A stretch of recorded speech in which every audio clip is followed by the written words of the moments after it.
నకిలీ గురువులకి అసలు గురువులకి ఉన్న తేడా చెప్తాను. పూర్వకాలం ఒక బ్రాహ్మడు ఉండేవాడు. ఆయనకి 1000 ఎకరాలు భూమి ఉండేది.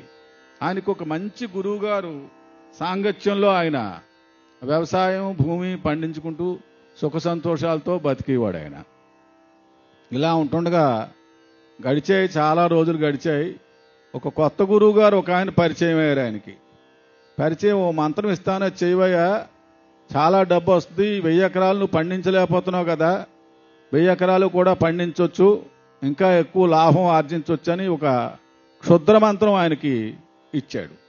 అని తెలియక ఏం చేశాడు, ఆ భార్య ఆయన కూడబలుక్కుని ఇంక గురువుగారు చెప్తే చెయ్యొద్దంటారు, ఈయన మనమే చేసుకుందాం, ఆయనకేమి చెప్పొద్దని ఏం చేశాడు, ఆ మంత్రం రోజుని ఆలాపనగా చదివాడు.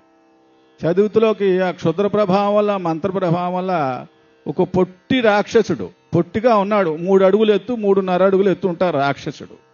అతను ప్రత్యక్షమై ఏం కావాలో కోరుకోవయా అన్నాడు.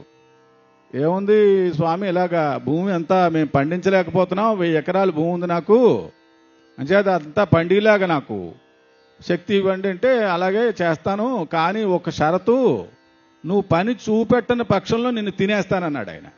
నువ్వు రోజు పని చూపెట్టాలి, నాకు పని చూపెట్టని పక్షంలో నీ సంగతి పెడతానన్నాడు ఆయన. సరే స్వామి, 1000 ఎకరాలు కదా, ఎక్కడ జరుగుద్దిలే అనుకున్నాడు ఆయన. సరే అలాగా అన్నాడు.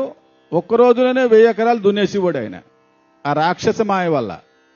ఒక్క రోజులోనే మొత్తం ఊడ్చేయడం పొలం. అలాగా 2-3 వారం 10 రోజులు నెల్లాళ్ళ వదిలి పంట పండింది, ఊడ్చేసాడు. నాకు పని చూపెట్టమన్నాడు. పని చూపెట్టమంటే ఇందరి పనేది, పని లేదు. పని చూపెట్టడం తినేస్తానంటే అప్పుడు అటక మీద ఎక్కి కూర్చున్నాడు అని మిద్ది మీద. భార్య అంది, బాబు తప్పు అయిపోయింది, మన గురువు గారి దగ్గరికి వెళ్ళి ఏంటో దీనికి పరిష్కార మార్గం చెప్తారు కనుక్కోండి అంటే, ఆ బలంగా ఏం జరిగింది, ఆయన వెళ్ళి ఏడ్చాడట గురువుగారి దగ్గరికి వెళ్ళి, తప్పు అయిపోయింది గురువుగారు, మిమ్మల్ని తెలియకుండా అలాంటి పని చేసామంటే, మరి నువ్వు ఎప్పుడు పొరపాటు పని చేయనంటే విరుగుడు చెప్తాను, లేకపోతే చెప్పనన్నాడట. మహాప్రభు క్షమించండి, తప్పు అయిపోయింది, ఇంకెప్పుడు కూడా పొరపాటు పని చేయను, విరుగుడు చెప్పండి అన్నాడు. ఓ పని చెయ్యి, ఓ తాడి చెట్టు చూడు, పొడుగంటి తాడి చెట్టు, సాపైన తాడి చెట్టు, నేను చెప్పేదాకా ఇది ఎక్కడం దిగడం ఇదే పని అని చెప్పు వాడికి అన్నాడు.